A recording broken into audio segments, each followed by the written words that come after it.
Welcome to the Psychiatry and Psychotherapy podcast. We are a podcast that seeks to train mental health professionals to do good psychotherapy, to do good psychiatry. And this episode is a unique episode. It is a timely episode. It is an episode that dives into one of the most horrific stories I've ever heard. This is the story of the ordinary men of Reserve Police Battalion 101. It is an interview with Dr. Christopher Browning, who is a lifetime Holocaust researcher. He spent 50 years diving into the Holocaust. During the interview, he himself breaks down at one point with emotion, talking about some of the documents that he found, unearthing the voluntary nature of this police battalion's murders. He is someone who has looked at this with a lens to try to understand how and why it happened. We look at conformity in this episode. We look at studies of conformity, psychological group dynamics. We look at the dehumanization of a people group and how that was just in the water. This is a deeply disturbing, graphic book, and I would say episode. I almost feel like I need to give you a warning. This is probably not something I would ever let my children listen to. So if you're listening to children, definitely not for this one. We will be talking about graphic details of the Holocaust. We will be talking about the psychology of this unique group of men, the Police Battalion 101. These were not trained SS men. These were not Hitler Youth.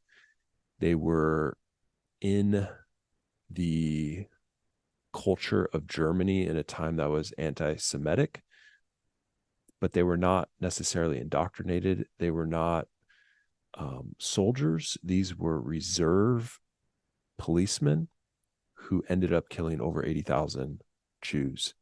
We unfortunately did not have a lot of resistors in Germany who were resisting the murder of Jews.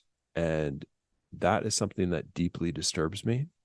And it's like, in my mind, as a psychiatrist and as a therapist, I think to myself, how can we teach people to not conform to groups and to be able to notice cognitive dissonance and look at their values and say, this does not align with my values?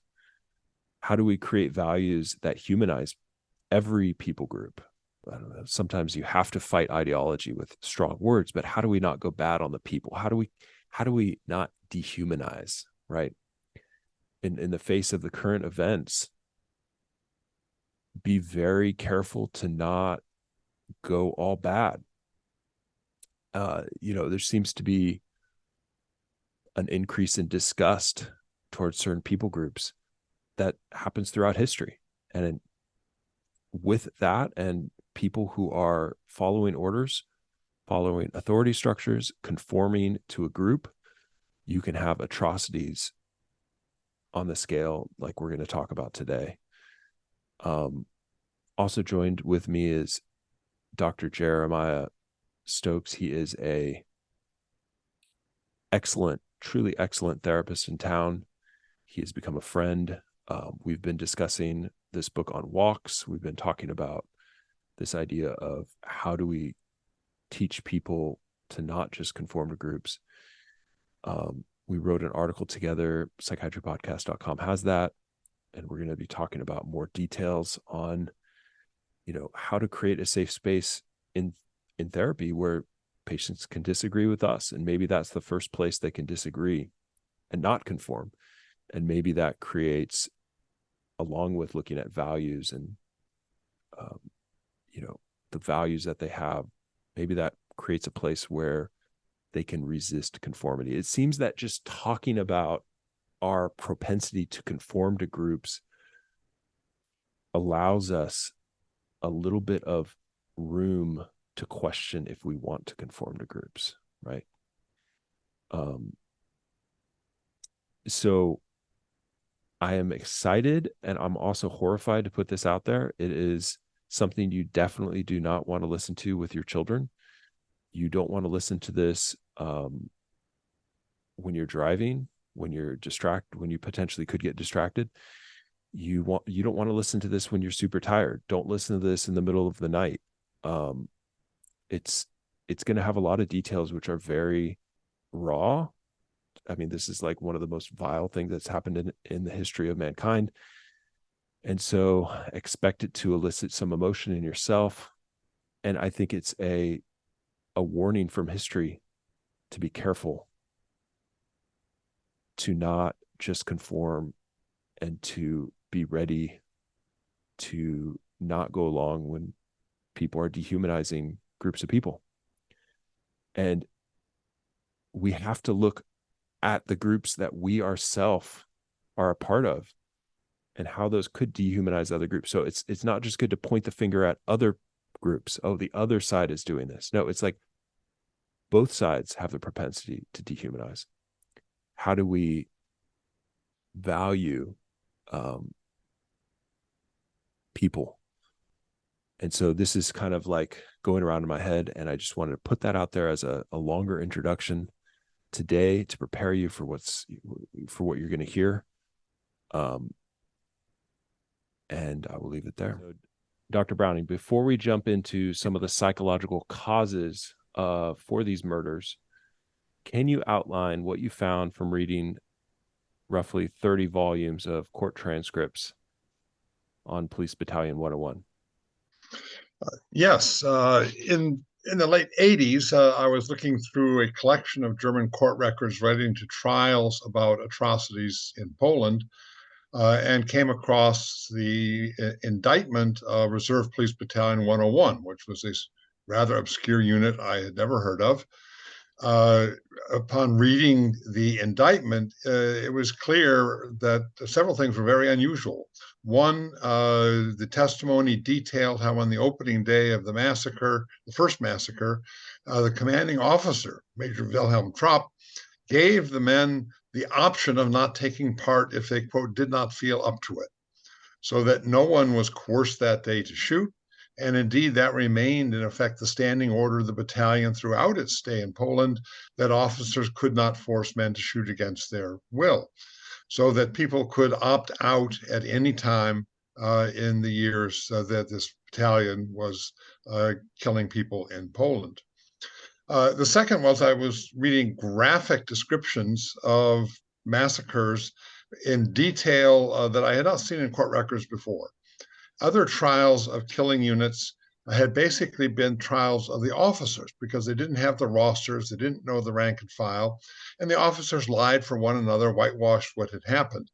Here were rank and file men describing the absolute horrors of the massacres in a detail I'd just simply never seen in any German court testimony before. So I went to work on the full court records in Hamburg, of which there were 30 volumes of testimony taken from 210 men, most of them rank and file. And it was out of that I could reconstruct the path of the battalion, the chronology of its massacres, and of course, ultimately to try to hazard some explanation of why this unit became such a prolific killing unit, particularly because the composition of the battalion was made up of middle-aged random conscripts. This was not an SS unit. This was not an elite unit. This was a unit that was slapped together in the winter of 1941-42 from the dregs of the manpower pool, middle-aged men, average age 39 and a half years old, and sent to do far behind the lines occupation duty in Poland with no idea and no preparation that they would basically be a killing unit in the Nazi final solution. So if one was in effect looking at what happens, what a regime can do to harness, mobilize, and organize people to be killers on their behalf that are not part of the ideological elite, not part of the early members of the movement committed to it, but rather the average person pulled off the street. I mean, literally, this is a random selection. Then Reserve Police Battalion 101 would be that test case for historians, made even more important because the major gave them the option not to take part when they did not want to. So we had the test of what the average person would do and do under the circumstances of not having to, but having a voluntary outlet. So that was why when I read this, I knew that I had a very special sort of historian's eureka moment. I had found a case study that would be illuminating much wider movements. And the issue of trying to explain then why people did as they did, I made the step basically that I wasn't going to work through individual psychology. These were not individual psychopaths. I would have to use the tools of social psychology, looking at interaction of men in groups, that these men did what they did because they were part of a group. They never would have done this on their own as individuals, but as part of a group, they became prolific killers.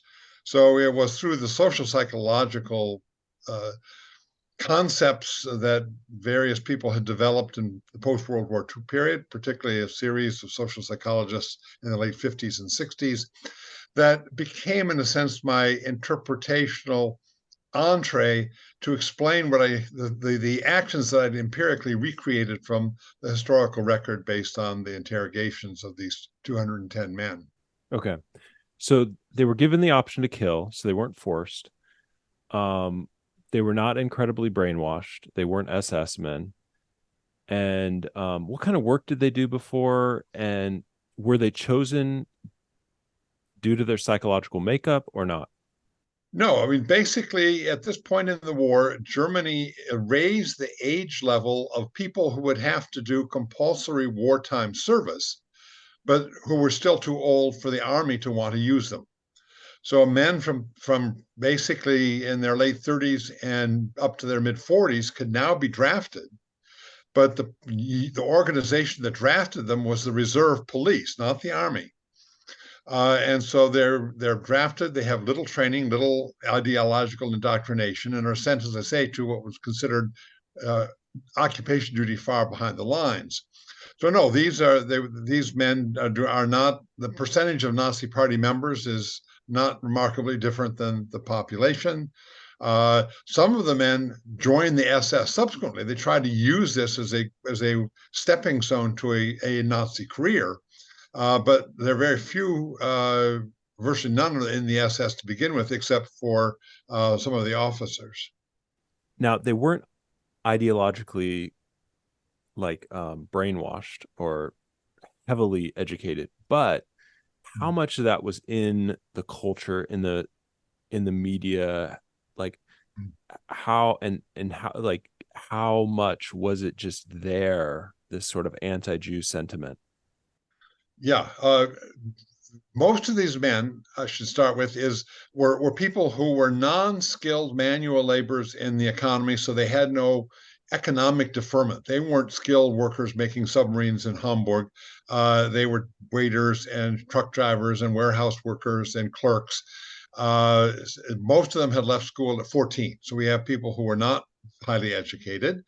And of course, being average age 38, 39 and a half, they had gone to school in Weimar Germany in the 20s. Their schooling was under a democracy. They were not part of the Hitler Youth, not part of the Hitler curricula that were imposed upon schools. They didn't have a cadre of Nazi teachers, which would explain the kind of bubble that younger Germans lived in from 1933 on because of all of these socialization mechanisms. They were born and raised in their formative period, came in an age when they had non-Nazi standards by which to measure the world. They had some other reality against which they could measure what was happening.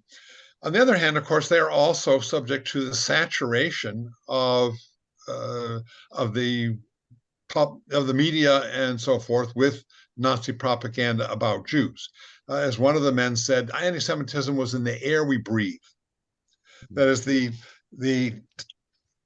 regimes making anti-Semitism public policy created, in a sense, an atmosphere in which even non-Nazis, in which ordinary people who had been educated and grown up in the 20s are not going to be unaffected.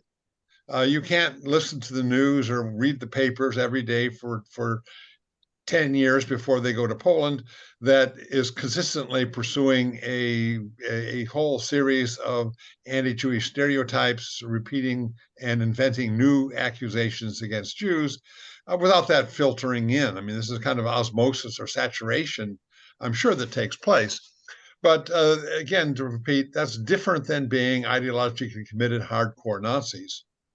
Yeah. And Professor Browning, when I hear you give your introduction regarding these men, and you mentioned, the social psychological context that I think needs to be conceptualized when we think about these men.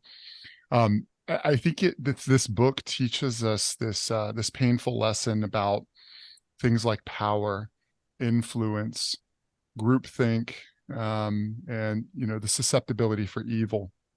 I think there's so many vital pieces of information in this text that inform our human psychology. And I think it's really vital that we grasp the significance of this book. So I'm curious, from your perspective, tell us about the importance of this book, why you wrote it, and the message that you want it to send the world today. Yeah, certainly in a sense, the originality of the book when it came out first in 1992 was we didn't have a case study of a killing unit. German documents we had from the bureaucracy were the bureaucrats kept wonderful documentation. They couldn't destroy all of it. At Nuremberg, we saw just the tip of the iceberg. There were hundreds of thousands of these pages that the government and the middle echelon bureaucrats and officers commanding units produced. But these were not the records of the grassroots face-to-face killers. Those people don't leave written records. And insofar as they wrote letters, families, of course, either burned them or hid them. They didn't read diaries, and there are almost none. So they were the key participants in the Holocaust, apart from the policymakers at the top and the middle echelon problem solvers. These are the people who did the actual killing, but they didn't, in contrast to the others, didn't leave the written records behind. So it's the oral history of the interrogations that allowed us to get into them, have access to them. And as I say, this was a unit unlike other trials where we had found the roster of the battalion and we could interrogate the rank and file, which gave a whole new perspective in contrast to officers lying to cover other lying officers, the mutual alibis that they would provide, the most preposterous kinds of stories they would make up for the court that had no contradictory witnesses to thwart them. So this is what was original about it. Then the question is how to use that material. And as I say, for me, then particularly three people stood out. Milgram's work on what he called obedience to authority, but I thought more properly should be called deference to authority. Because these people, in a sense, are given choice. The major says the unit has this terrible task to do. The unit is going to have to commit these killings, but the individuals can still opt out. So it is people in the unit choosing to defer to the authority of the major, choosing to recognize the authority of the regime and the policies carrying out that turn them into killers. Second was role adaptation by Zimbardo experiments, the famous Stanford prison experiment, the capacity of people to be changed by the role they take on, to be changed by what they are doing and seeing. And how quickly these men, when they put on a uniform, they then become part of a unit. This unit is in Poland as an occupation unit. Their only social family is these 500 men. Ostracism, being turned into a pariah in that unit, has a huge social cost that one would not bear as a dissident in Hamburg, where you have your family, you have friends. The isolation that results from being a outsider in an occupation unit in which the surrounding population, of course, are the enemy, and your only support network is this group. So that when you put that uniform on and become part of that unit, the pressure to adapt to the expectations of what a policeman should do and how to be a policeman that fits in with the other policemen becomes, I think, much more intensified than role adaptation if you join a corporation as an office worker or something like that. And the third was the power of conformity. And these were the Solomon Asch experiments, that people, when they're surrounded by everybody else who seems to be going along, will go along too, even if they know themselves that what they're doing is not right or what's being said is not true. But they will opt for conformity and not challenging those around them, rather than to take on pariah status and be considered the weird one who doesn't see things and doesn't act the way everybody else around them is acting. So conformity, role adaptation, deference to authority seem to me to be concepts or patterns of behavior within groups that we had already seen in psychological experience had powerful ability to shape behavior of people in groups. And as I read through, when I went back to look at the empirical account of this battalion and describing what they did, these seem to me the most pertinent. These seem to me the most illuminating, helping me to understand why they did what I had managed to describe them doing. Yeah, I want to, this is probably one of the most difficult books I've read. I remember a couple pages and I would get like a stomach ache almost needing to stop it.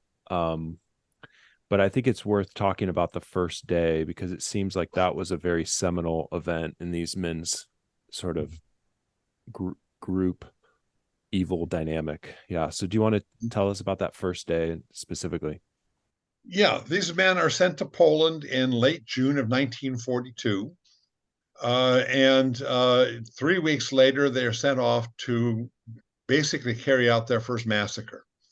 They don't know what they're going to do until early in the morning. They arrive at the village of Józefów in southern Poland, in the Lublin district.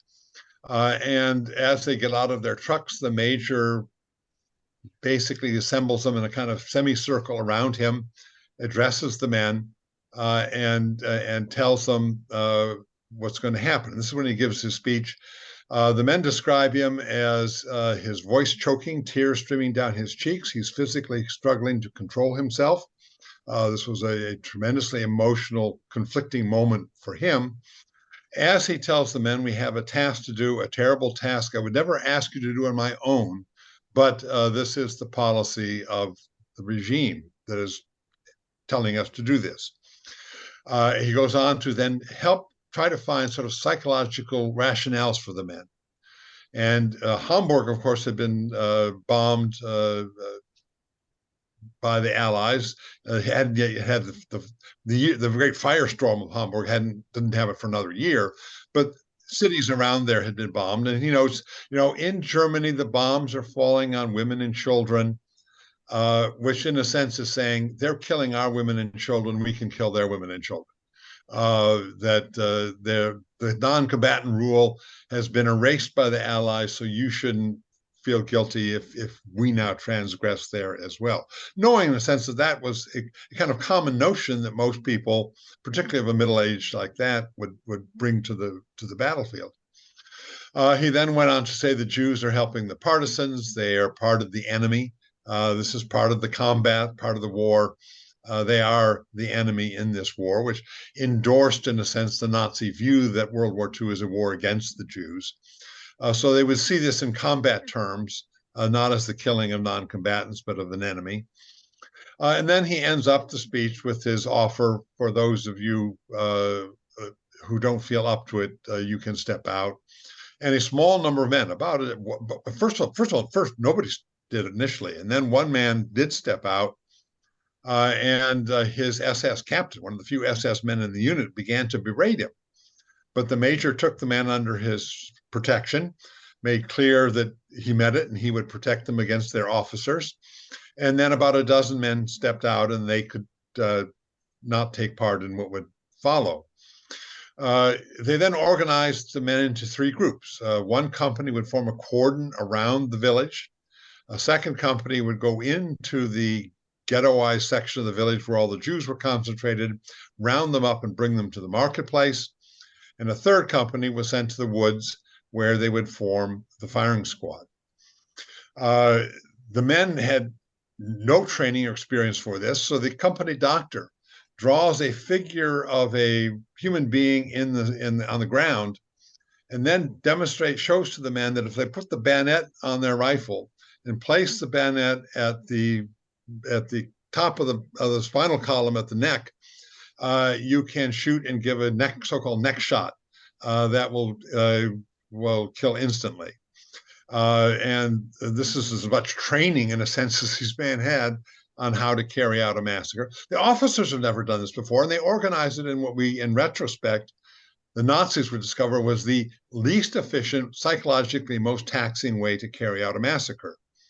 As the trucks carried the men out to the forest, when they disembarked from the trucks, the Jews, they would pair off face to face, one to one, with the man who was going to shoot them, march into the forest, be made to lie on the ground, and then the German policeman would place the gun at their head and fire.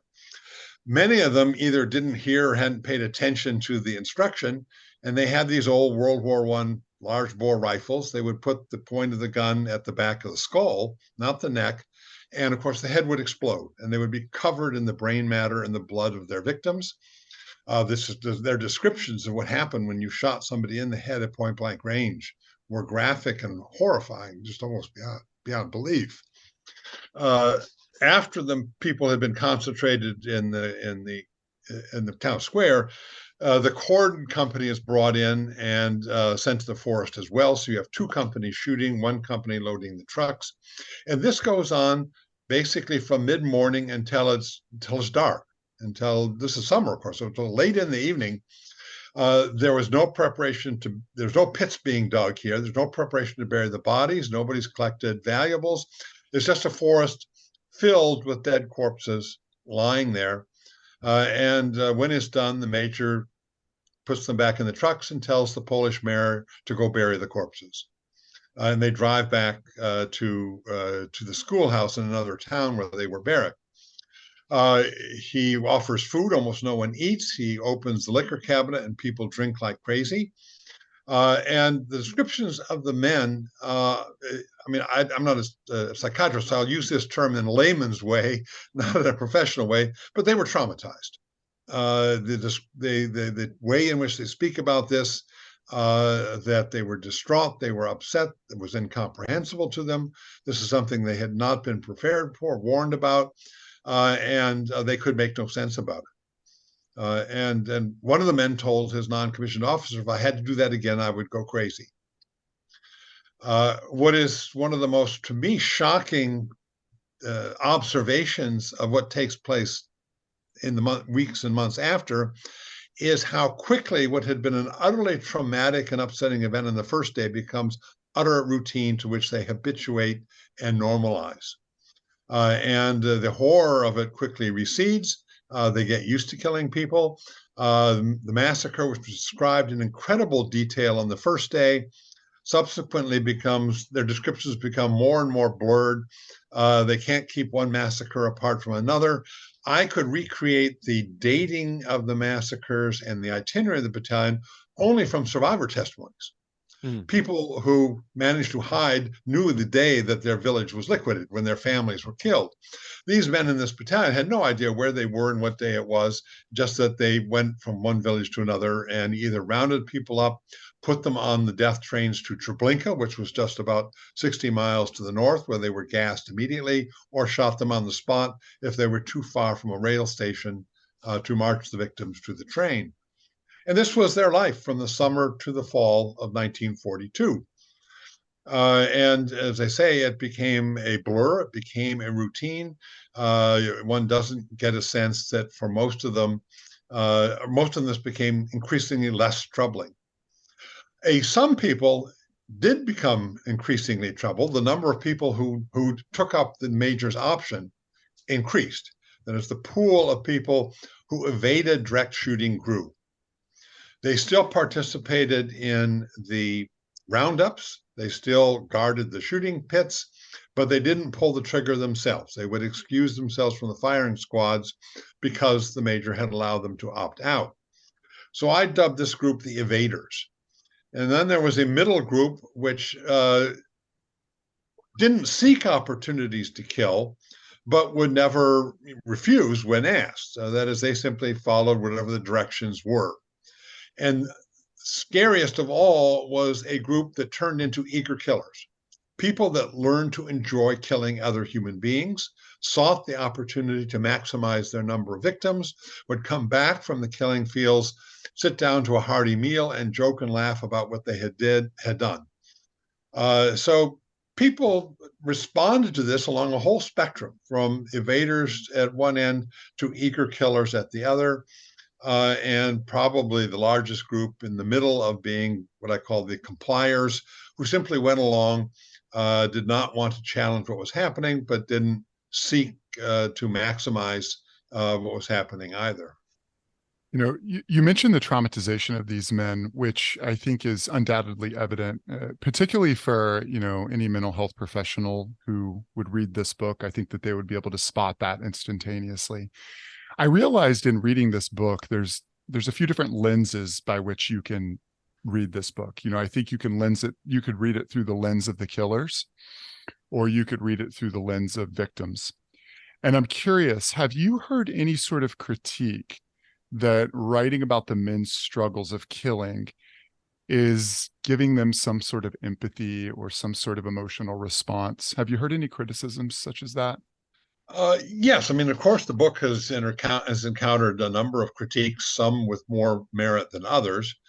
And this, in a sense, this historian's ethical question of what is the line between recreating the world of the perpetrators with sufficient empathy that you can explain why they did what they did without tipping into sympathy for seeing them as, in a sense, victims of a system. And I've always insisted, and the book insists this as well, is that these men had human agency. One of the reasons I went into this in sort of detail in this case study, because from the beginning, the major gives them the option.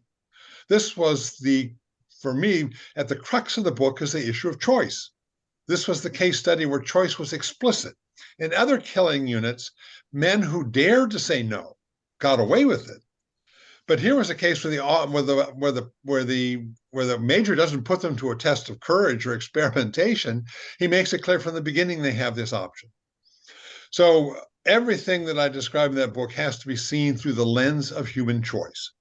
And that's why I found this particular case study so key in comparing to study other perpetrators that I did, is everything takes place after the major says, if you don't feel up to it, you can step out, and that no one was coerced, threatened to take part in the killing. So for those who say that I am, in a sense, excusing the perpetrators, that I'm making them the victims of these anonymous social psychological forces, I just simply reject that. The experiments themselves reject that. In each of these experiments I talked about, a significant minority does not go along. There's about 1/3 of the people in the Milgram experiments won't do it. They don't go up to the top end of the torture scale, while 2/3 do. It's frightening that 2/3 do, but we do have to remember the 1/3 who say no. And we know in the Zimbardo experiment that of the 12 guards, 2 were the, quote, good guards, who, when they didn't think anyone was watching, did help mitigate the prisoner's misery. They didn't know they were being captured on camera. They thought they were doing this in secret without any of their fellow guards knowing.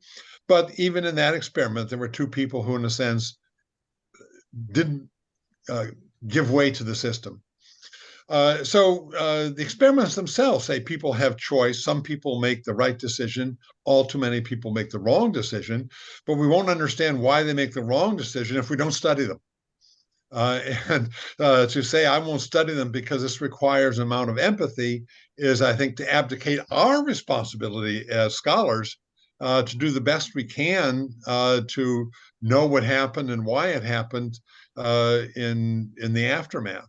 I think knowing about the Stanford Prison Experiment, Milgram study, other conformity studies can potentially equip someone to not just go along. And I think that your book has that role, and why that's my heart in having you on and to bring you before, a bunch of mental health professionals. It's like thinking about how can we equip people to not just succumb to the movements of people, right? And like ideologues. But I imagine this was incredibly taxing for you psychologically to do this. And I'm curious if you would speak to what it was like studying the Holocaust most of your adult life, and specifically this book. Yes, I mean, I spent my whole career, over 50 years, researching in these kinds of documents. Uh, I, in a sense, try to look at it in the way a physician who operates in the surgery room operates. Uh, Basically, in regular life, I would never cut somebody open. But as a professional equipped to do this under certain circumstances, I better do it, and I better do it quite dispassionately and not be overcome by emotion. You don't want a weeping surgeon who's operating on you in the operating room. So I do compartmentalize. I think professionally I have to. I don't want to lose, and I don't think I have lost my sense of moral engagement with the topic I'm studying.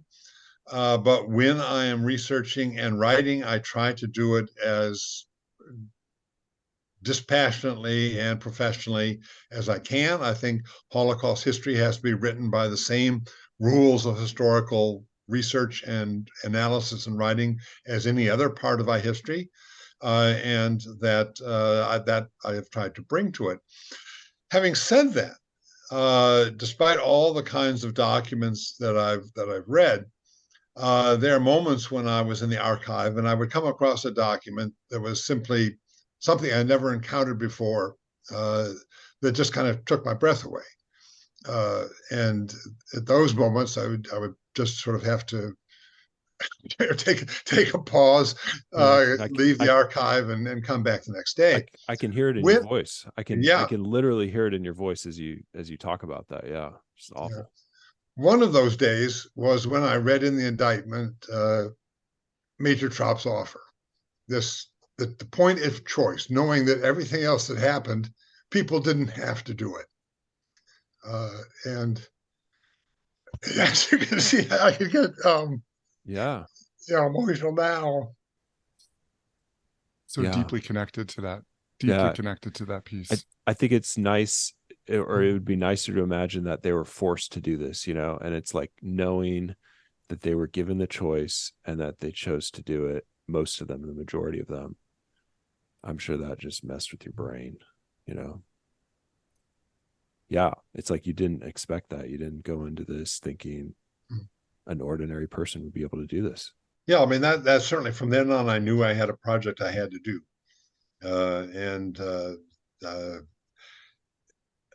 As you say, I mean, writing the book, I could write each chapter sort of day by day. But then when I sat down to read the whole manuscript for the first time, cover to cover, without stopping, and at the end I said, why have I done this? This is too horrible for anybody to read. Yeah. And that I didn't know what the fate of the book would be. That would it be so ghastly that simply no one could get through it, or would it in fact manage to do what I'd hoped it would do, which would raise this whole issue and open a new avenue of Holocaust research, which we had not had yet. Yeah, I think on my podcast, I like to do some episodes on psychopathy. I like to do some episodes on, forensic stuff, because I think a lot of therapists are wired to be highly agreeable. A lot of therapists are wired to be highly empathic. We don't want to imagine that people are capable of doing awful, awful, awful things. And so we may miss some of the signs that a culture, a society, how groups of people are talking about each other are driving the same historical archetypal evil. And so I think it is very valuable to talk about it. It's incredibly valuable. The fact I asked you, we did a pre-interview, which wasn't recorded. I wish we would have recorded it. But in the pre-interview, I asked you, where were the heroes? Like how many, like what percentage of the population of Germany were actively resisting? And you said, well, basically very few. I mean, you can get people who will be like the evaders that avoid doing the worst of the regime's dirty work, but still, in a sense, enable it because even the men who wouldn't shoot in the battalion were still engaged in the roundup, still engaged in the ghetto clearings and guarding cordon duty and so forth. So in Germany, you have a whole spectrum of behavior, and you have, of course, the enthusiastic Nazi go-getters, and you have those who are the profiteers on the regime, trying to exploit what openings and benefits it offers to Nazi collaborators, people who are the bandwagon Nazis, or find ways to kind of use the system themselves. You have those who just keep their head down and waiting for better times. But the number of people who take the risk to engage in active resistance, that is, not just not participating in the regime's rituals and whatever, but trying to, in fact, block them, to obstruct them, is one, very dangerous. This is a regime that did not tolerate any kind of significant opposition or dissent, and very lonely. There were very few people whom shared your view in Germany, and that therefore you're in a sense going very much against the grain of the society around you in a very lonely quest to try to save Germany from Hitler and the Nazis. So resistance, where it occurred, is really quite extraordinary. But it is also extremely difficult, extremely dangerous, and unfortunately, therefore, relatively rare. Now, in terms of, say, people in the killing units, as I say, the men who wouldn't take part basically are left alone. And in units, even without a major trop making an offer, we know that individuals said, I won't do that. And no officer wanted a court martial in which somebody is up there saying, I told the major I wouldn't shoot unarmed women and children, and you're trying to try them for disobedience to orders. They didn't want that in the military justice system. The line that was drawn was not between saying no, that you could get away with. The line that you couldn't cross was trying to persuade others in the unit to do likewise. Individual abstention, a regime can easily tolerate. Concerted, organized opposition, it cannot. So the people who would try to recruit others to not shoot, they would get immediately arrested and tried, but not for disobeying an order, not for refusing to shoot, but for trying to subvert morale, for trying to demoralize the unit by organizing fellow soldiers or policemen against their officers, kind of basically a mutiny. So there was a space in which individuals could, with relatively little danger, evade. And if you cross that line into doing anything that was concerted, anything that was organized with someone else, then the regime came down on you very, very harshly. For the people who evaded, moreover, they had strategies to minimize their estrangement from their fellow policemen. Almost everyone who said, I won't shoot, then said, I can't do that because I am too weak. They didn't say, I can't do that because shooting unarmed civilians is immoral. I can't do that because we have a criminal regime. They could evade personally and not take part as long as they didn't challenge their comrades and challenge the regime. And they did that by simply saying, I am too weak to do it. That, of course, had the insidious effect of affirming and legitimizing the killers as the right model, which they could not live up to. And it was rhetorically successful in a sense, keeping them from being estranged from their colleagues. They were considered the weaklings, but not people who were reproaching their colleagues. And so that was the avenue that the vast majority of evaders followed to exempt themselves from the single worst thing, which was pulling the trigger and killing somebody at point blank range. That created space to avoid that, but the price of doing that was supporting the other activities of the battalion and basically validating what your comrades were doing who did the killing. Mm-hmm. Yeah, so you talk about three groups, and what you exactly just said jumped out to me as well, was that the group that I would consider more heroic, the ones that were like, we don't want to pull the trigger, were considered weak. And that was kind of like how they able to maintain, maybe be a part of the group, but not be ostracized by the group too much, right? It would be too much if they were to say, I don't want to do this because I feel morally this is reprehensible. But to say I'm too weak, it's kind of like, okay, we're going to give you a pass. And it seemed to me, even on that first day, the people that decided to shoot after if they had killed a couple people and they were like, I can't do this anymore, it seemed like there wasn't hazing of that person for not being able to continue. But there was almost like a, go ahead.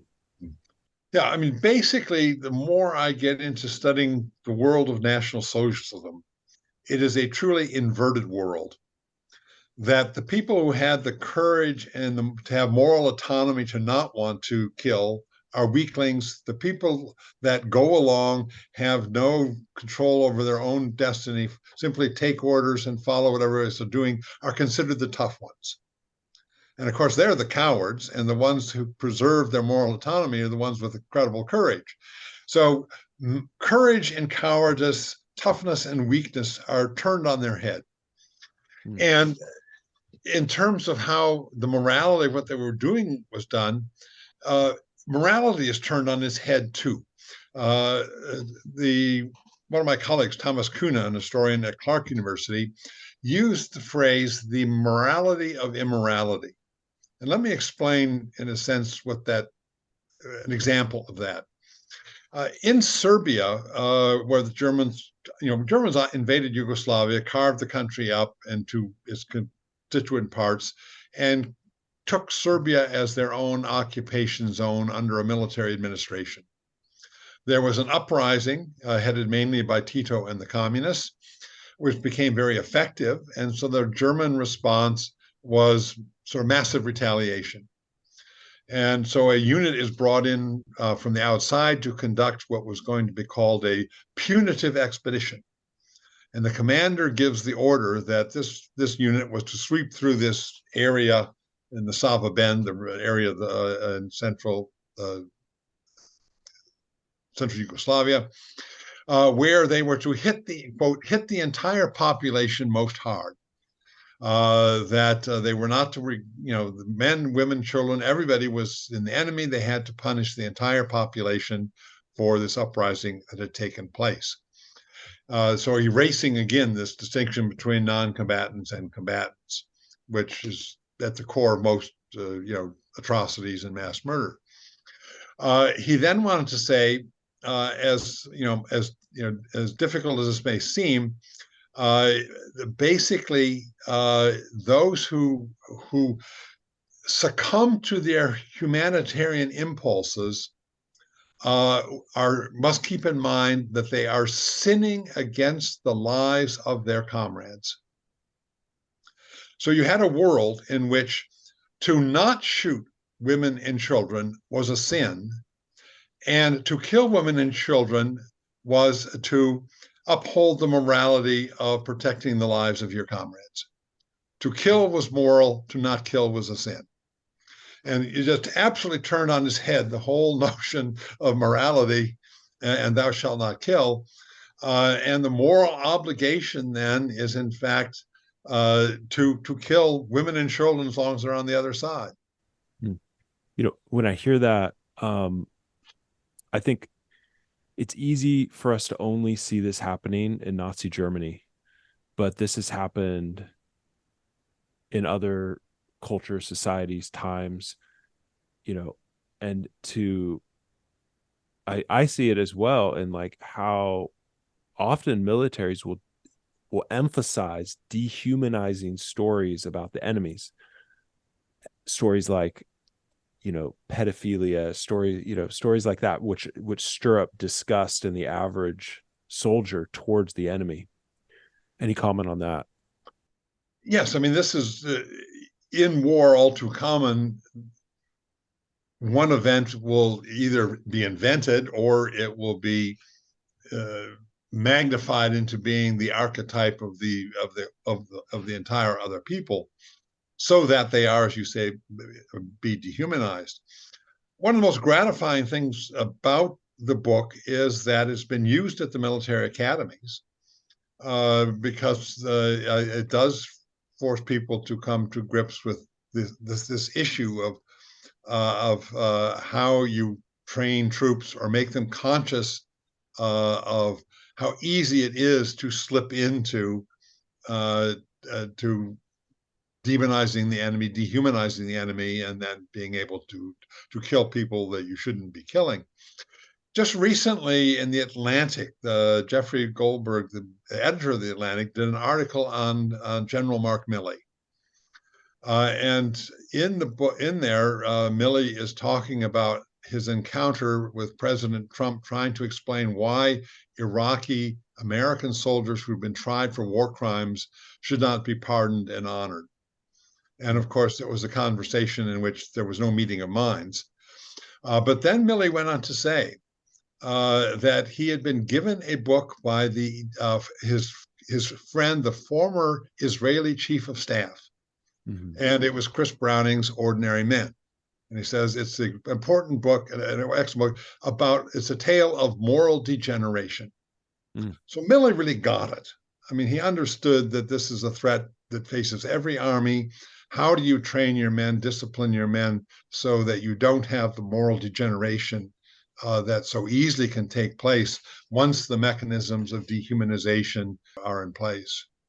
Yeah, I've worked at the VA, as a resident, and I get to spend a lot of time with patients on the psychiatric unit. And often what surprised me the most was they had a rehearsed narrative they would tell of battles, of things, flat affect, just tell it as if they were telling it 1,000 times.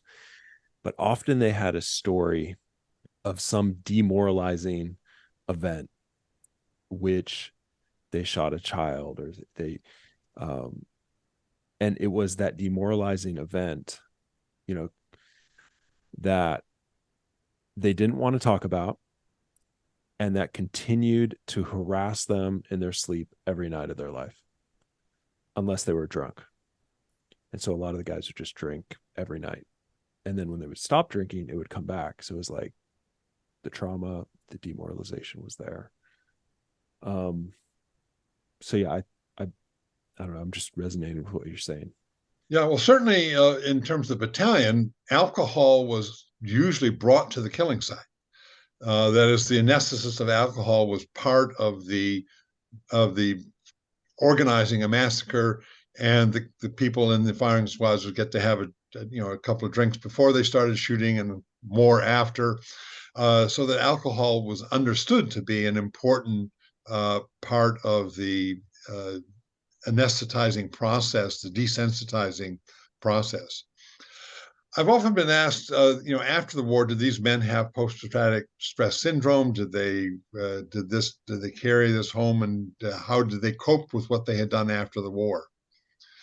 And as far as I could tell, in the period between the end of the war, when of course Germany was in ruins, and the last year of the war, the huge casualties Germany suffered both on the war fronts and at home was equal to sort of more than all the other casualties in the other 5 years of the war. This was the real bloodbath for Germans themselves, when the cost of the war came home to them, that they had inflicted and exported elsewhere up until that point. So they come home, and everybody else, of course, had a hard time with the bombs and the Soviet occupation and whatever.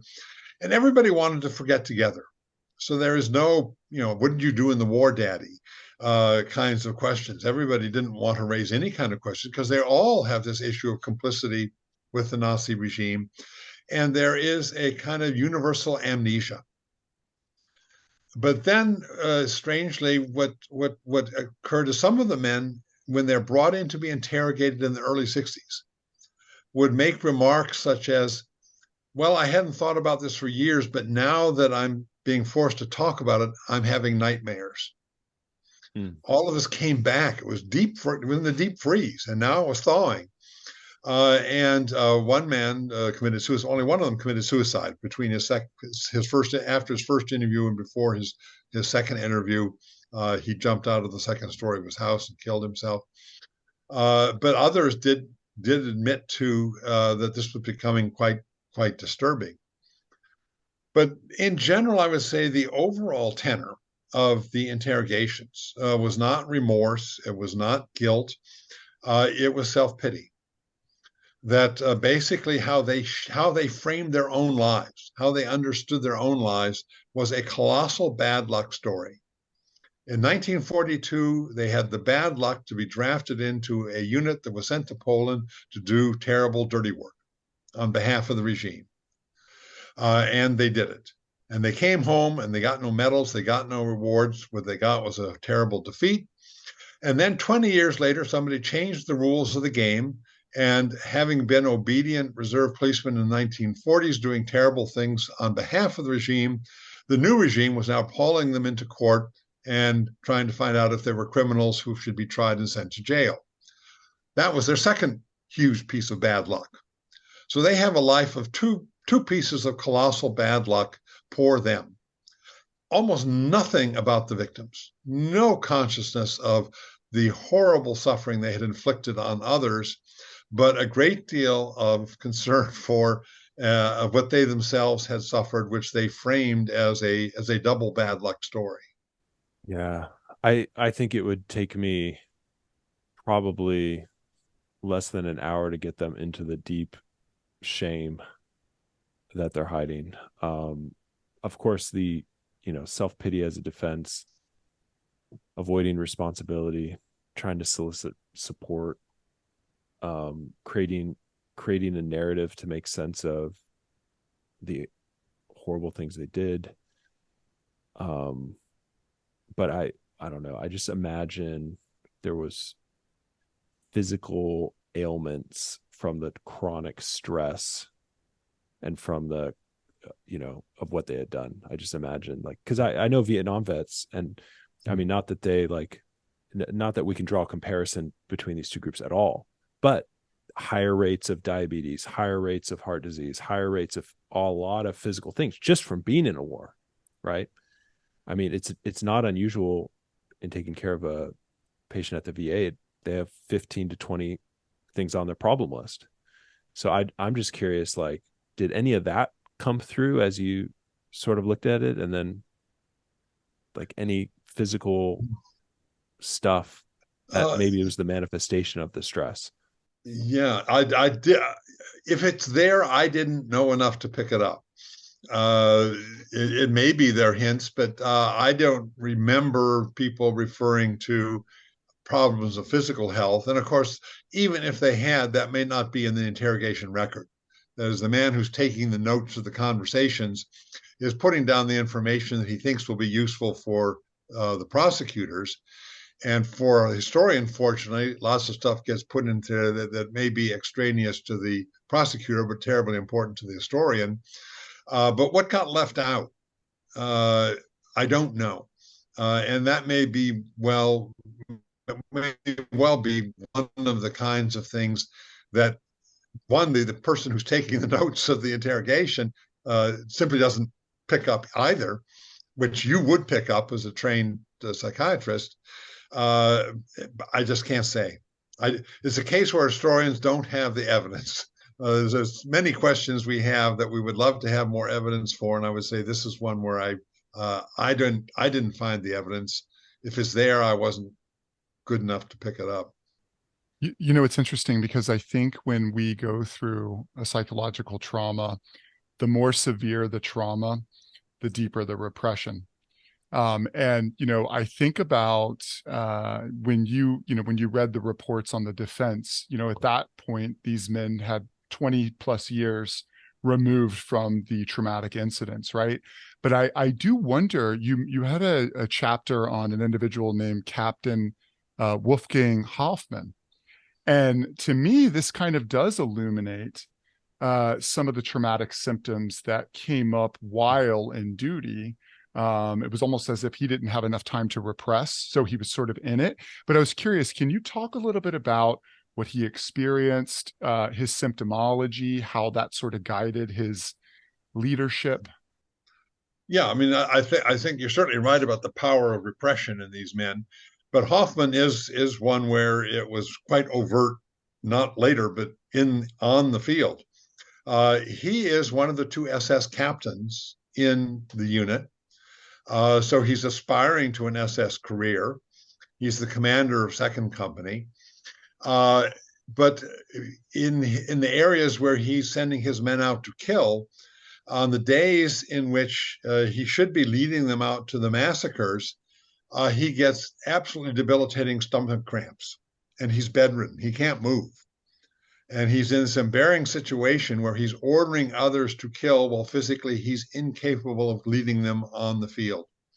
And of course, for the men, this becomes immediately evident that he's making them do things that he cannot physically do himself.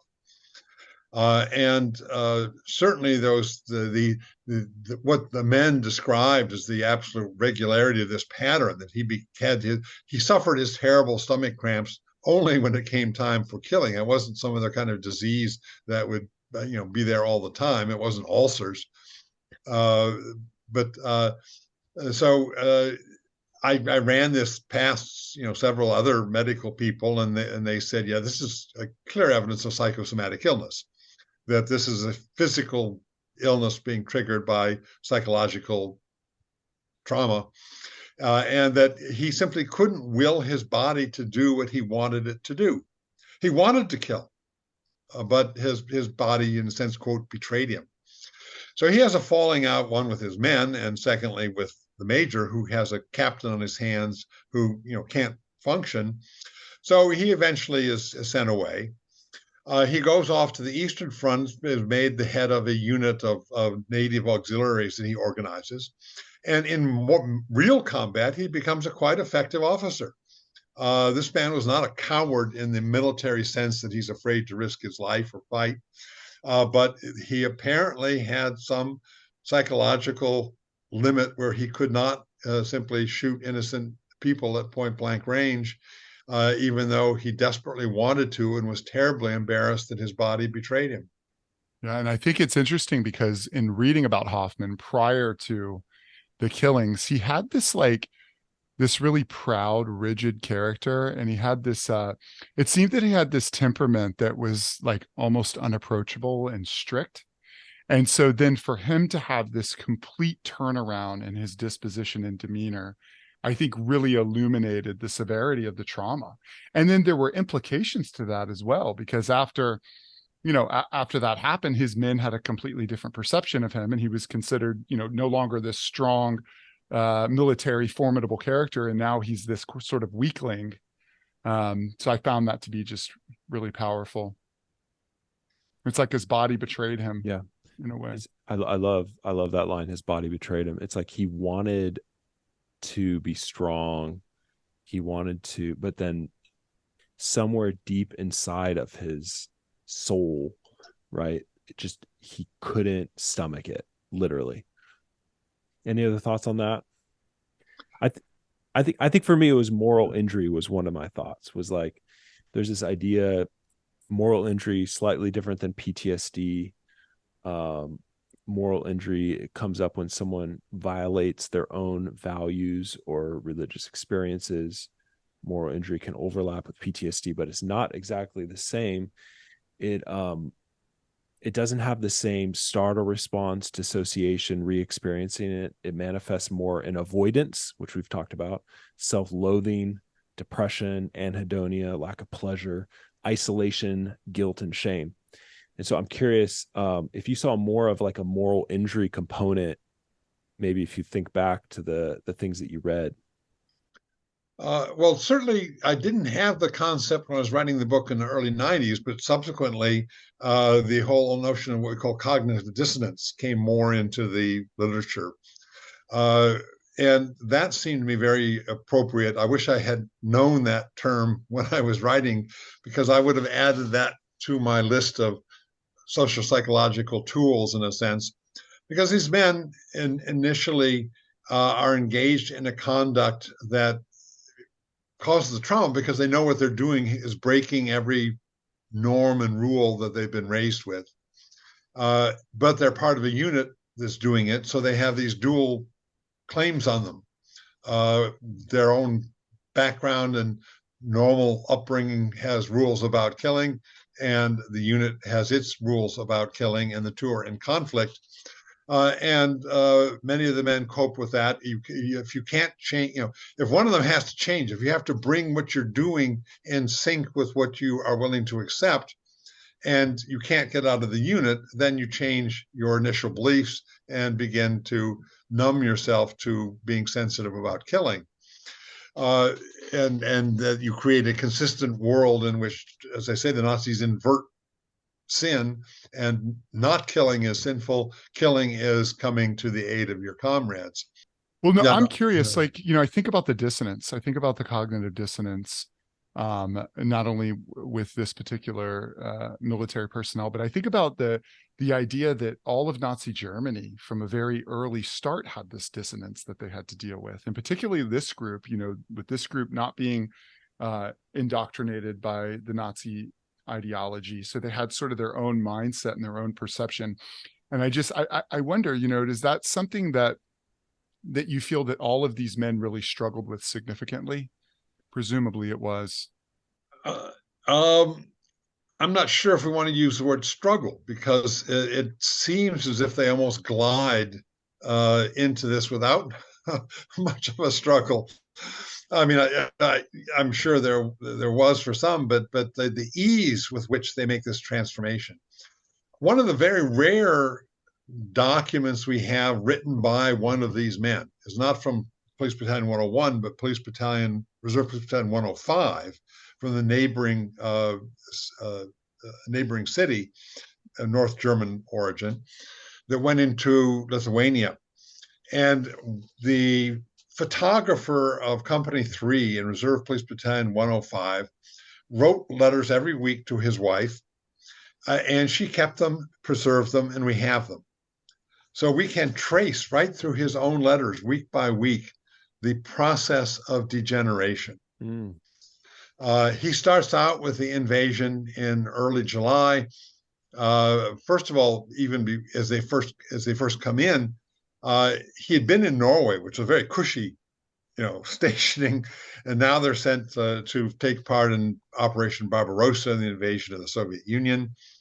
And on the eve of the invasion, the officers of all the units were instructed to orally give their troops the so-called secret orders, which nobody wanted to have in writing, because if somebody was killed and captured, it would provide information to the enemy. But these were the orders about collective retaliation and about mass reprisals if people were shot on, and things about the German conduct of the occupation that were totally in violation of all international laws that existed up to that point. And the guy writes, that when his officer gives his speech, he sort of thinks he's just posing and sort of playing tough guy, and the officers think they're such grand people, such big shots, and he obviously doesn't understand that this is quite literal. Then they go into Lithuania, and he basically says, "Oh yeah, this is nothing like Oslo." And here he says the Jews are fair game. They can't buy anything in the stores. They have no future. And he goes on to say, anybody could impress them as kind of servants. He says, so my bunkmate and I have two Jewish servants, 13 and 15 years old. Nowhere can the Jews buy any food to eat. I cannot be so tough, we give them our bread. I cannot be so tough, we give them our bread. That's early July. Early August, he's writing and describing to his wife what's happening. This is when they make this transition now to systematic mass killing.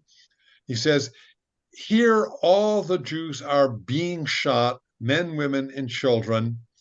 And then he goes on to say, don't talk about this, don't show this part of the letter to our daughter. And so two things here. One, he's obviously feeling a sense of shame that you don't want, this is something the kids should not hear. And secondly, it's in what I call the anonymous passive. Here, all the Jews are being shot.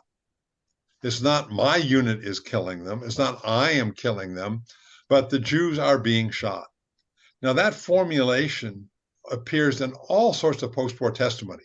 The passive voice, the Jews were killed. The Jews were put into the trains.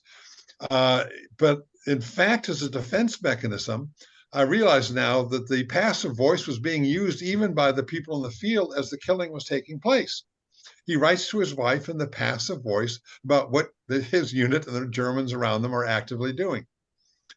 And then he goes on, after the Jews in this area have been killed, they're still facing partisans. And he talks about how angry the men are when, here they're in deep, deep in Lithuanian territory. And the notion that Lithuanians have a right to resist is just unheard of. It's when they're shot at by the partisans, the men become so angry they want to kill all Russians. It's genocidal language. When we're ambushed like this, we want to kill all Russians. He goes on. He's a photographer. There's a massacre, a execution of captured partisans that took place. And he tells his wife, this is now getting into early fall, I missed the execution. It was said to have been fun. And then finally, later, he gets to the point where he says, oh, there was another execution. I got it on my camera. I have it on film. And then he goes on to say, it will be a great souvenir for our children. Awesome. This is the guy who in July says, don't tell our daughter, now is collecting souvenirs for her kids of photographs of massacres. And this is the most astonishing line of downward moral degeneration, desensitization. It's just, you'd hardly believe it if you didn't see the letters and actually see that progression of dehumanization, of desensitization that takes place. Sometimes with clients, I'll ask them, if you had a kid, would you allow this to happen to them?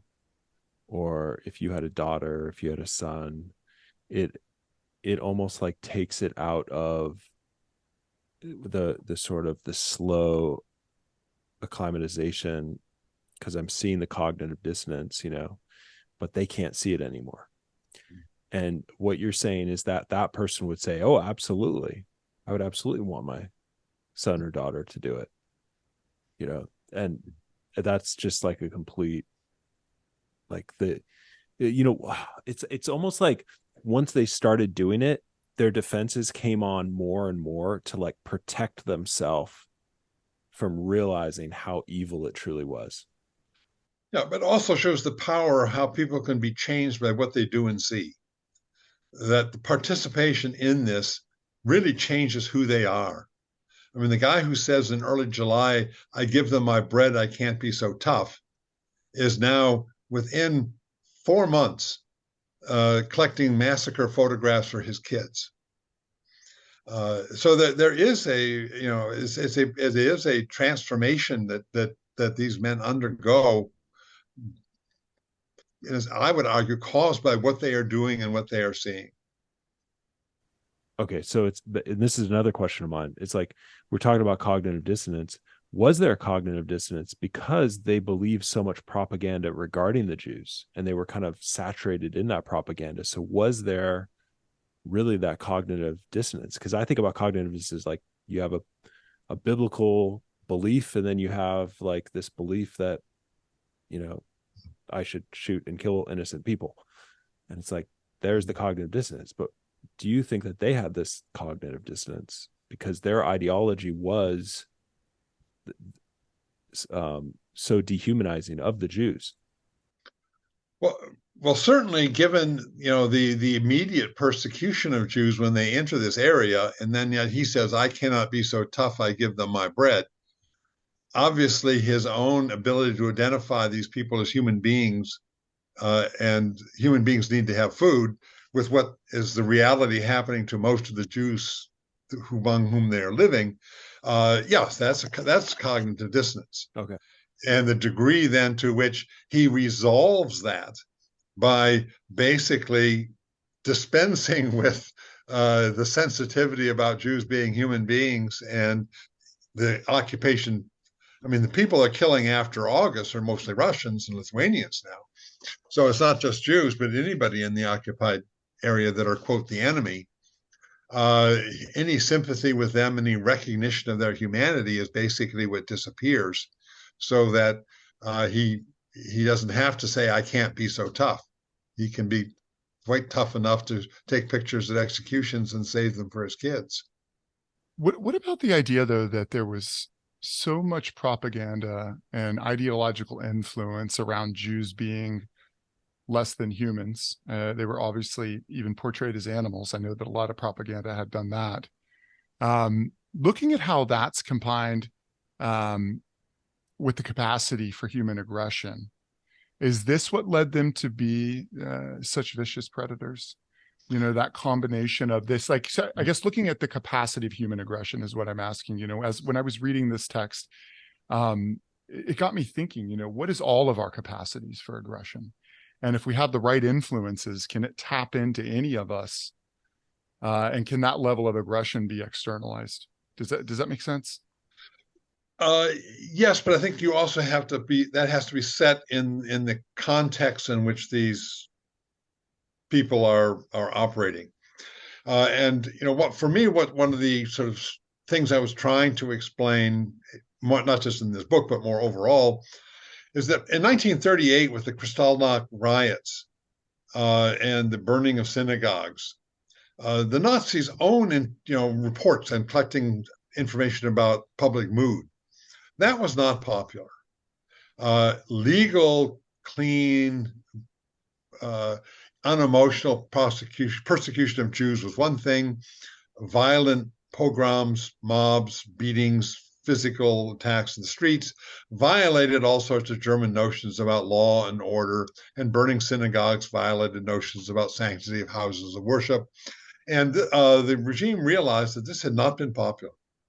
And this had put the regime and the population, in a sense, in a position of cognitive dissonance, where they would like to support the regime and were willing to accept the regime's claim that Jewish policy was legitimate. There was a Jewish problem and it had to be solved. And what they were witnessing with their own eyes, which was quite shocking. The people who were shocked in 1938 are killing Jews in mass in the Soviet Union in 1941.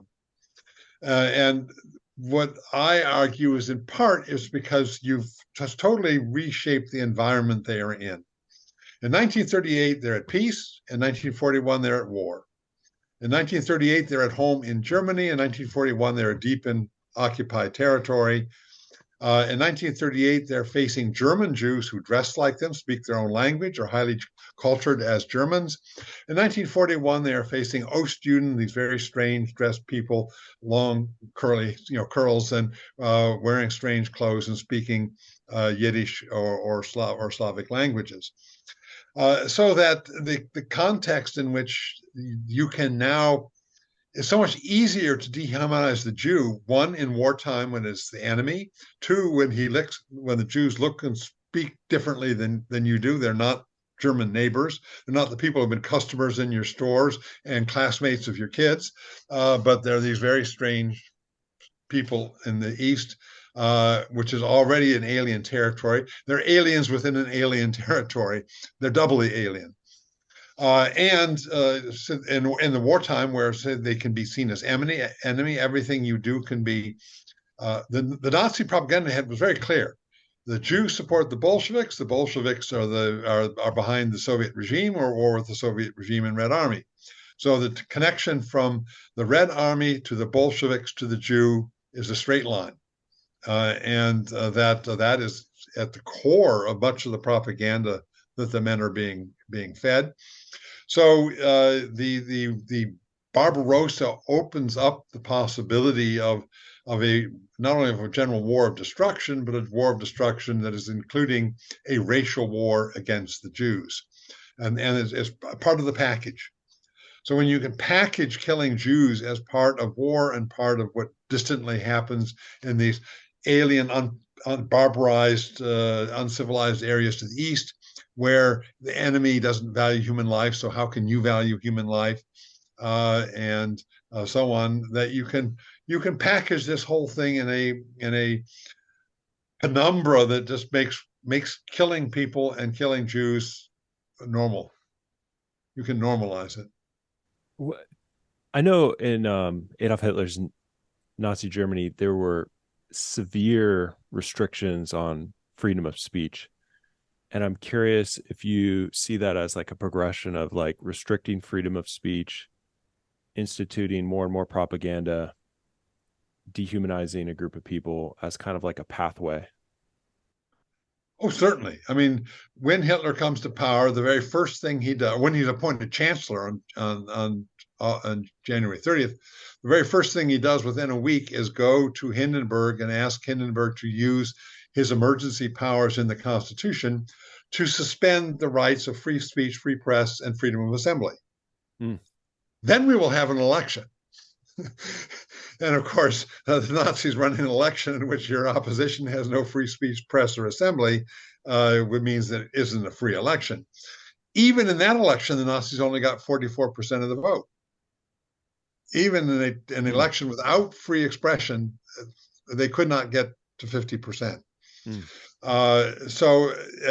But of course, over time, most historians think that by 36, 37, with the recovery of the economy, the rejection of Versailles Treaty, the national economic successes, Hitler would have won overwhelmingly in the election if it had been held. He didn't need to rig elections by then, but he didn't need to have elections, much less rig them. But in 33, the Nazis are not at the beginning of their rule, are not capable of even in a coerced election getting 50% of the vote. But as you say, over time, when you can saturate virtually every media, from the schoolroom to the newspapers to the radio, to the movie screen, and there's only one message allowed, it's pretty hard to keep a different frame of reference, to transcend the frame of reference that the regime is providing as to what's going on. And so I call that, living inside the Nazi bubble. How do you get outside that? And for the men of 101, they were old enough to have a different reference. They could remember in their own experience back to the 20s. Younger Germans raised in the Hitler Youth and Hitler school curricula with Nazi teachers, what other reference point do they have? How do you sort out a system of values and whatever against which you measure the Nazi regime and find it wanting? The Nazis create the reference points by which they're measured, and these people have no other. If they're truly raised in the Nazi bubble, they have basically no other reference points beyond that. Yeah, I was also thinking, the mind-blowing aspect to this to me was you have basically 200 men that kill 80,000 people. And I was thinking, like, why didn't, masses of Jewish people rebel? But then I was thinking, well, the Germans took away their guns. And so do you think that was also a part of it, is like, making owning guns illegal it just made it easier for the Jewish, for this atrocity to happen? I'm very reluctant to reference this because this is one of the right-wing phony claims, no guns, no Holocaust. And so let me frame it this way. First of all, gun control in Germany became stronger in the early 20s when the right wing carried out over 350 political assassinations in the 4 years after World War I. I mean, Americans, we have some violence, but Germany in the early 20s was saturated with gun violence. And so, yes, there were gun laws in attempting to do this. Nonetheless, guns were not remotely as widely accessible as they are in the United States now. But I'll put it as bluntly as I can. In 1939, the Germans defeated Poland, which had one of the largest armies in Europe, in a month. In June 1940, they overran and defeated France, which had the largest land army in Europe, and defeated them in 5 weeks. The notion that Grandma Rumenstein in her old people's home, if she'd only had a Derringer in her purse, or if Moshe the tailor had only had his hunting rifle, that they would have stopped the Nazi regime in its tracks and the Holocaust would not have happened, strikes me as one of the most absurd political fantasies historical fantasies that one could possibly imagine. That the Nazis overran all of Europe, every army there, and that the notion that a few citizens, if only they had a gun in their closet, this wouldn't have taken place is just ridiculous.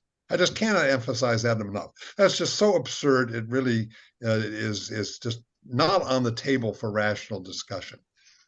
Now, how, of course, in Poland, they did this in part was, of course, they occupied the country. They had the monopoly of force. And that they took things village by village, ghetto by ghetto, and that they always would bring superior force to the point at which they were going to cut the operation, and that the main alternative for Jews was certainly not to try to get a pistol on the black market or something like that, but to either hide or run. And if you didn't, then you were caught and either killed or sent off on a train to the gas chamber. But the point at which attempts were then made to collect guns in the Warsaw Ghetto becomes the main clear one. Once the vast bulk of the population had already been deported in the summer, fall of 42, the resistance takes over the ghetto inside. There's a sense of revolution inside the ghetto that overthrows the Jewish council and the Jewish police, takes control of the ghetto, and they desperately try to get guns. And of course, it's very difficult because no country in Europe had guns floating around in the hundreds of millions like we do in the United States, and that basically they could arm themselves with a few guns, but very few.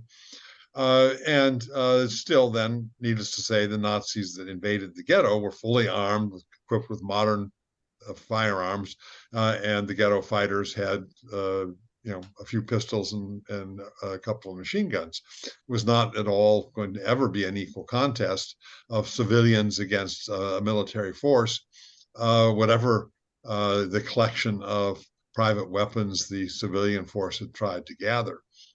But it really is the ability of the Nazis to take each place one by one, bringing the day of the day. They're the ones that schedule the day of the ghetto clearing. They're the day that schedule the massacre, and they know when they have to bring superior forces to bear at that point. And the Jews, of course, are left in the dark. They aren't informed when this day is coming, and the rational response is to dig hiding places in bunkers and try to time your escape to the forest right. But even in the forest, you have partisans and others that don't want Jews there attracting the Germans. They don't want to share the forest and limited resources with Jewish refugees that have fled there. So the forest is not safe either. And it's a situation of such asymmetrical power that Jews had nothing but bad options to choose from. There is no good option that any of them could have chosen, because they are the powerless group in a environment where there's both no support from surrounding population and overwhelming power in the hands of the Germans. Yeah, I think there's a couple things that come to my mind. One is the organized taking over of power, taking over of multiple lanes of power, grouping people together. Um, and what would it be today? It would be like drones, right? So we'd be fighting with guns versus drones probably, or something. So it'd be like, maybe an even more unequal battle. But yeah, I'm just curious because I feel like, yeah, you have been co-opted. I've seen several, like when you search your name, the more right-handed people have quoted your book quite a bit, but I think it seems like you are not deferential to that. Um, I welcome everybody to read my book. I only hope that those who have cited it actually read it, because too often it's cited by people who haven't actually read the book and haven't really come to grips with the arguments that it's making. But I welcome everyone to buy it and to read it, and Okay, hope that they will. okay. So here's the question: what is the most what are some mischaracterizations of the book? Yeah, I think there are two. One is the if only they had guns, this wouldn't have happened. If no gun control, no Holocaust, which, as I've said, I think is so ahistorical and out of touch with reality.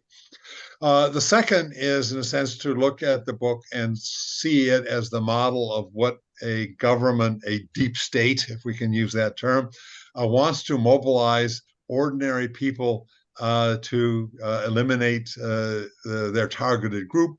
This is how easy it is to do. This is the danger they imminently face. And of course, it's basically the Nazis are transferred to being, in a sense, the deep state of the United States, and the Jews are now those who are opposed to it, who are going to be the victims if they don't bring about an end to the current evil regime. Yeah, and one of my thoughts is that I think there's throughout the world different people groups dehumanize other people groups, which I think we can across the board say we should be very careful to use dehumanizing language, whether you're on the right or the left. When we see it happen, we should identify in our minds, oh, this is dehumanizing language. I don't care if I agree with this group that they're dehumanizing or not. Like, do we really want to dehumanize them? I don't know. Would you agree with that sentiment? Well, certainly that's been a political tool for ages. The Nazis did not invent dehumanizing your opposition, denigrating them, delegitimizing them. This has been part of political discourse, I'm afraid, for centuries. It becomes really dangerous. It's always potentially dangerous. It becomes really dangerous when you have a regime that is not just doing it for rhetoric, but in fact is taking it literally as well and intends to act upon it. Yeah, I also think about when reading this book, I think it's important for us to do an analysis in modern day society where we might see the potential for something like this to come up again, right? Like, I think that's a lesson of this book. And so I'm curious, groups or maybe subgroups or situations in current day society where you see maybe the potential for the propensity of something like this to unfold again, and maybe not at the same magnitude of Nazi Germany, but like as the author of this book and you look around, are there situations in current day society where you say to yourself, oh, okay, we better be ready for this or prepared, or this creates a sense of anxiety or concern? Does that ever come up for you right now? Oh, well, certainly when one looks at the rhetoric of Russia versus the Ukraine, in which the Ukrainians are characterized as Nazis. And of course, in Soviet memory, the World War II is the great patriotic war. The Nazis are the arch symbol of all evil, which is not hard to say because in many ways they were. But to take the fact that in the 1940s, when the Nazis came to the Ukraine, given how many Ukrainians had perished in the 30s under Stalinist policies of mass starvation, needless to say, there were Ukrainians who welcomed the Nazis as liberators, not realizing they didn't come to liberate, but they came to take the black soil for themselves. And so the Nazis had no trouble creating auxiliary militias of Ukrainians who became the trigger pullers of the Holocaust. Many of the Jews in the Ukraine were shot by Ukrainians under German command. So for Putin to invoke Ukrainians as Nazis harkens back to World War II. What it admits, of course, is that since then, the Ukraine has democratized and Russia has not.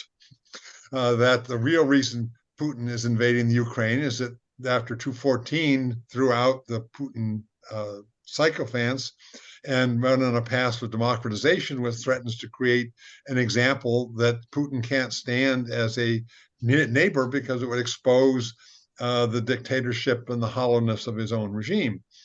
But the way to dehumanize Ukrainian Democrats is to label all Ukrainians as Nazis, invoking the fact that some Ukrainians indeed were Nazi collaborators 80 years ago.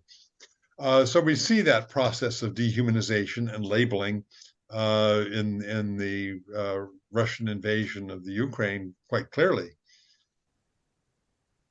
I'm gonna jump back to kind of like what your psychological sort of what you came to as like, this is something that we should look at. Specifically, you looked at the Stanford prison experiment, and your understanding of Police Battalion 101. How are they similar, and how are they different in your mind? Well, similarity in the sense what Zimbardo was testing, that if you randomly selected people and you put one group in prison guard uniforms and empowered them and charged them with controlling their prisoner population, that in effect they broke into three groups. There was one group that were the inventive cruelty, the ones who use this chance to exercise power, to invent and think of all sorts of ways to torment and make the lives of their prisoners miserable, because this made them more docile and more controllable. There was a middle group that simply looked at the rule book and went by the rules. This is what prison guards are supposed to do. This is what we were assigned to do. We'll follow the book. And then there were the two, quote, good guards who, when they didn't think anybody else was looking and were picked up on hidden camera, did small favors, small acts of mitigation to make the prisoner's lot somewhat less miserable. So it's certainly, to me, both confirmed that spectrum that I had come up with 101, that this collection of role-playing prison guards fell into as well. So that certainly was a similarity. And I think we can see in terms of if I called some of the men in Battalion 101 eager killers, there were several of the men who became eager prison guards. The guy, with the glasses and the feeling, he obviously got high on what he was doing. He obviously got a sense of exhilaration in fulfilling this role. Jeremiah, what's that quote you had from that guy?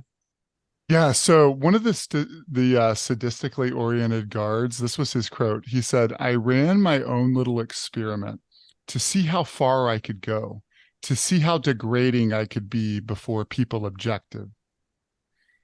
And so he really, and that got me thinking about some of the eager killers too. And I think these are obviously the folks that do have, the psychopathological traits. And I think with any subgroup of the population, they're going to be there. And I think that this gentleman represented that. He was really getting joy and pleasure out of being sadistic. The crazy thing about this is they did psychological testing before, and they tried to exclude people like this. And the other crazy thing is we're not talking about 2% of the police battalion.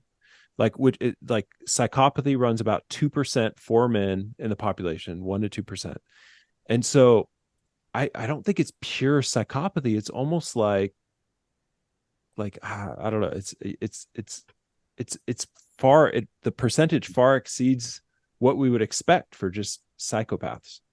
Yeah, I usually don't use the word sadist for the eager killers, because I think, in fact, the eager killers were far more than number of people we would clinically define as sadists. That, as you say, they were in the Zimbardo experiment. They were tried to screen these people out. They were given various psychological tests to not include predictable sadists, and nonetheless, the situation produced people who became eager guards, just as the situation produced people who became eager killers, that afterwards returned to quite normal lives. The people who were eager killers did not, were not, as far as we know, particularly cruel people in Germany before 1942, or particularly cruel after.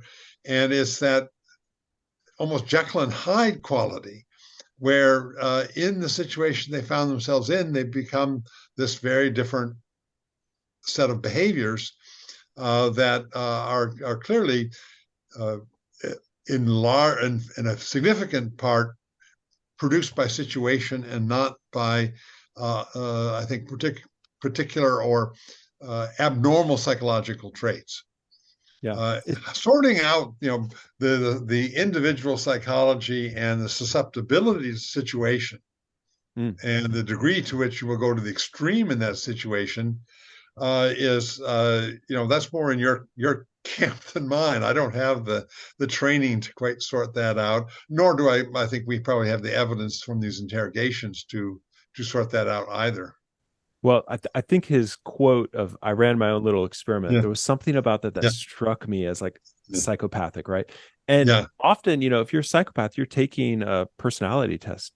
You're not going to often give the truth, right? You're going to try to act normal. Okay, but there's one other thing I was thinking about, and this is the commonality that I saw between Police Battalion 101 and both Milgram's experiment, which I want to get to a little bit more, and the Stanford Prison experiment, is that there's in these experiments, the people that they're drawing into the experiment have been enculturated in our society to science. Trust the researcher. Trust this high institution where this research is taking place. This research has value. It's very important. And so there's this kind of enculturation, right? Especially if you've gone through college, and most of these are college students, Stanford students. Whereas in the Police Battalion, there's this enculturation to go with what the authority says, go with what the government says. Like these are your people, this is your tribe, this is your, I don't know. Is that a commonality that you thought was important? Oh, yes. I mean, certainly the fact that this is situated as a unit in occupied territory in wartime. Go with your tribe is a very strong kind of pressure on these men. And the major himself says, I would never ask you to do this. This is not personal, but this is the regime has assigned us this task. So the task comes from above. What you're doing is not out of your own personal volition. It doesn't say something about you as a person, but this is government policy, so that you can unload the responsibility. In effect, Trump is Major Trump is in effect unloading his own responsibility on the regime and allowing the men to do so likewise. That you remain yourself. This is somebody else's moral decision, and if you do it, you're not doing it because you're a bad person. I think that was a Freudian slip. Yeah. Okay, to Milgram's experiment. How was Milgram's experiment adding to your understanding of the Police Battalion? And maybe we should like just remind our audience, this was the experiment where you have a researcher who's telling someone, hey, we're going to shock this person in the other room. It's going to be escalating. We're going to start low. And then the experimenter listens to an actor. They don't know they're an actor who's being shocked progressively. Their yells get louder until they go silent. And only 30% stopped and didn't want to do it. Right. Which is like a small percentage. Yeah. And so you have, again, the bulk of the people deferring to the authority of the scientist in his white lab coat and his clipboard, and symbolizing, as you put it, the legitimacy, the authority of science. And so again, the responsibility for what's happening is on that distant authority. You're just the cog in the machine. So the attempt to sense transfer responsibility, and Milgram did try to emphasize that these people in the experiment were basically not acting with their own moral authority, but transferring it displacing it onto to the outside, to the scientist with the clipboard. And Trop in his speech was trying to create, I think, that same mechanism. Now, when Milgram when he talked about the experiment afterwards, he thought the deference to authority was very key, but he also noted that men would cite conformity and in their post-war, in their post-experiment interviews. And he thought citing conformity was a kind of way of copping out, placing placing elsewhere. But he thought men cited that conformity was a part. But it's long before I don't remember the formulation. But basically, he thought that conformity was probably a bigger part than the men admitted to. They preferred the shift of responsibility in their explanation than they simply went along with the group. In the sense that conformity was a bigger factor than the men themselves would admit to, because it wasn't as exonerating. Well, in my interviews that I looked at, the interrogations, conformity is cited much more than any other factor.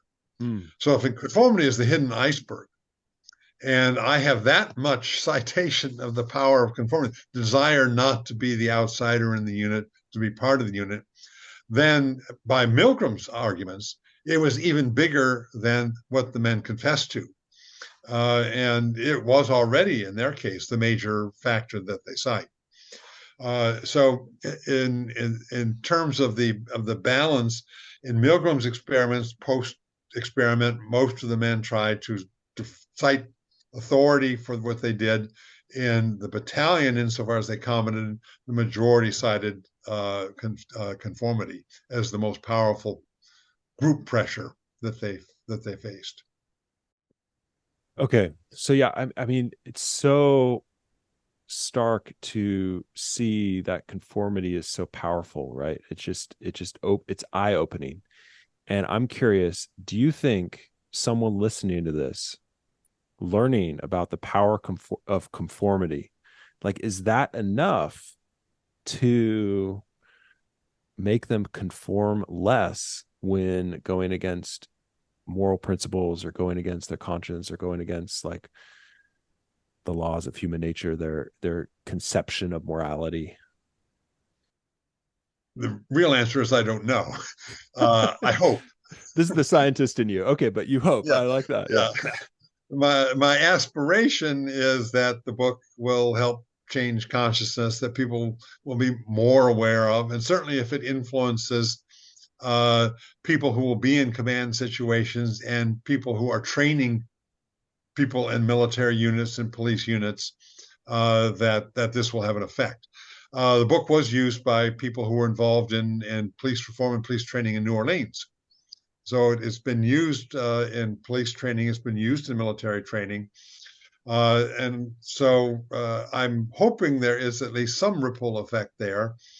The person who did this in New Orleans told me, she gave the book to this group that she was working with. And when they came back, she asked somebody what they think of the book. And he says, "Well, it's a very good book, but what does Poland have to do with us?" Ah. He had he couldn't make the connection. Oh. So he didn't quite understand why the book had been assigned. Hopefully the discussion that followed would change that. But his immediate reaction was, well, this was a good book, but what does Poland have to do with us? And didn't somehow see this as immediately relevant to his position as a policeman. Jeremiah, maybe I'll ask you a question now. Okay, imagine Sure. you're with a patient. How might you use this information to help a patient where maybe you see them conforming in a way that's against their own internal state, morality, so to speak? Yeah, I think that's a great question. I think if I had a patient who was struggling with this, I would have a couple different models.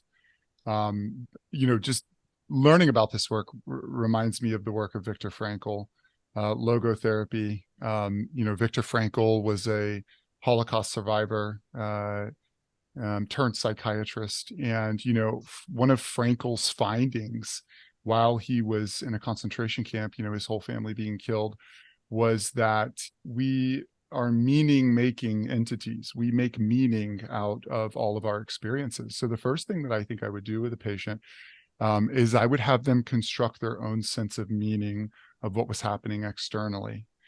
After that, I would then encourage them to potentially determine if there's some cognitive dissonance going on. So let's say that there's some sort of ideological, political, cultural beliefs that are happening systemically on a macro level. I would encourage them to find some sort of individualistic view that they have that may differ from that collective power. And I would really encourage them to wrestle with that, right? So let's say that like 80% of them agrees with the social forces around them, but maybe they have that like 20% that says something otherwise.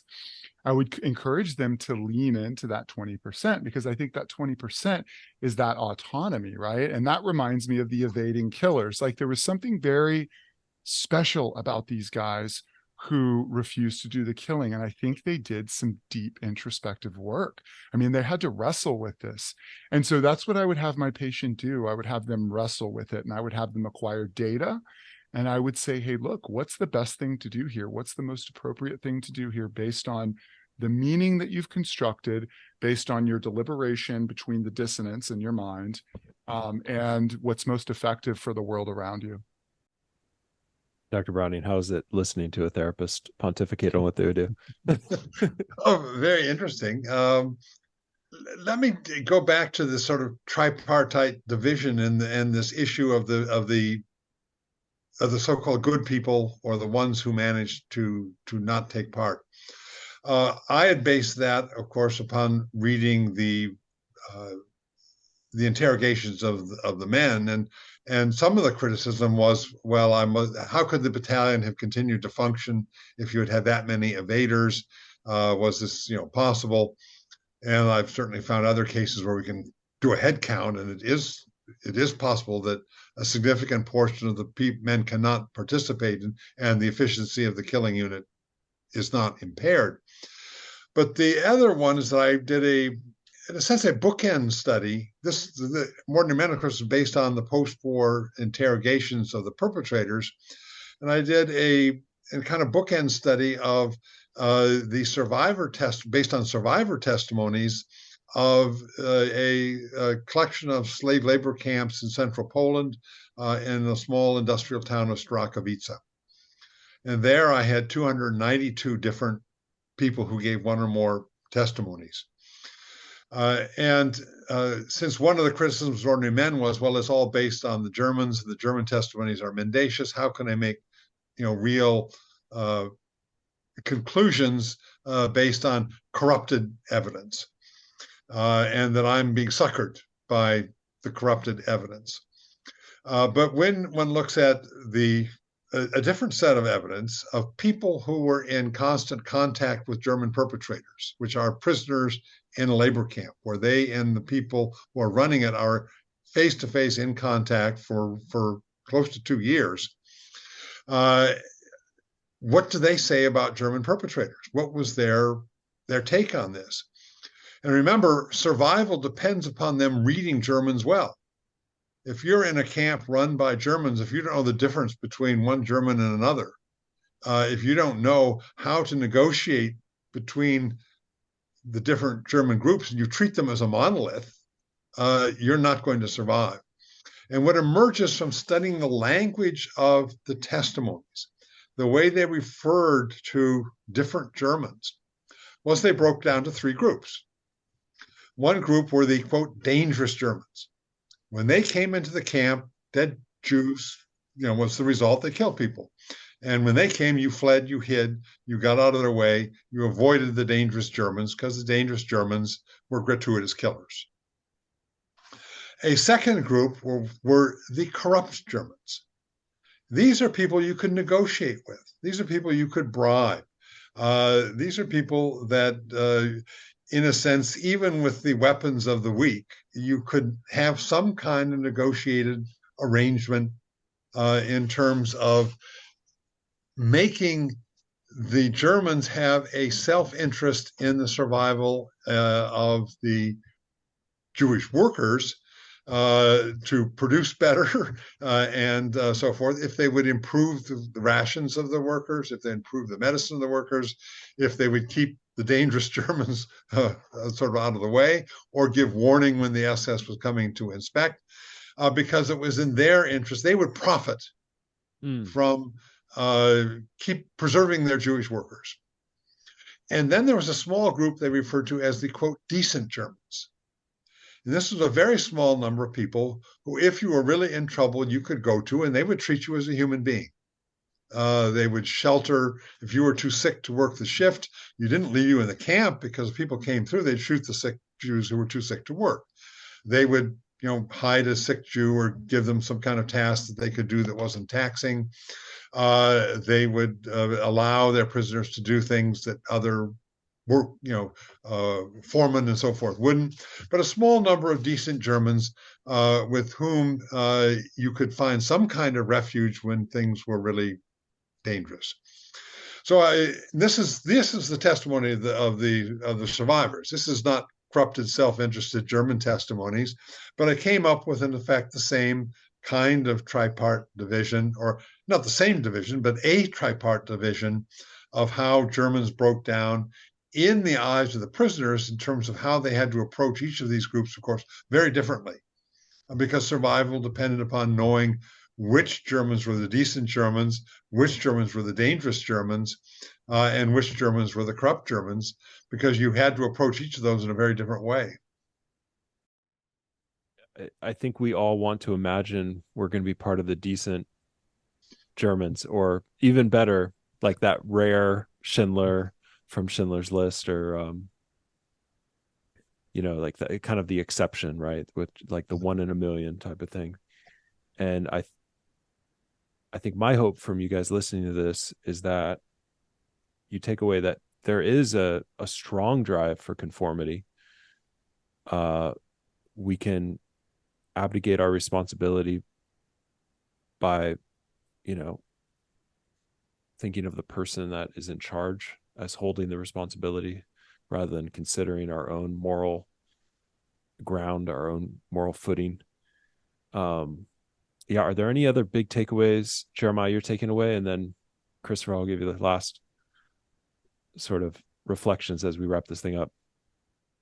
Yeah, I just think, as mental health professionals, I think we're living in a world where we're seeing elements of this. And I think that it's vital as therapists that we're mindful of this with our patients when they come into the office, and that this is just a reality in our world. And obviously we're not at the point where these men more than ordinary men, but I think we just need to be really mindful that there's a lot of groupthink, there's a lot of bias, there's a lot of polarization.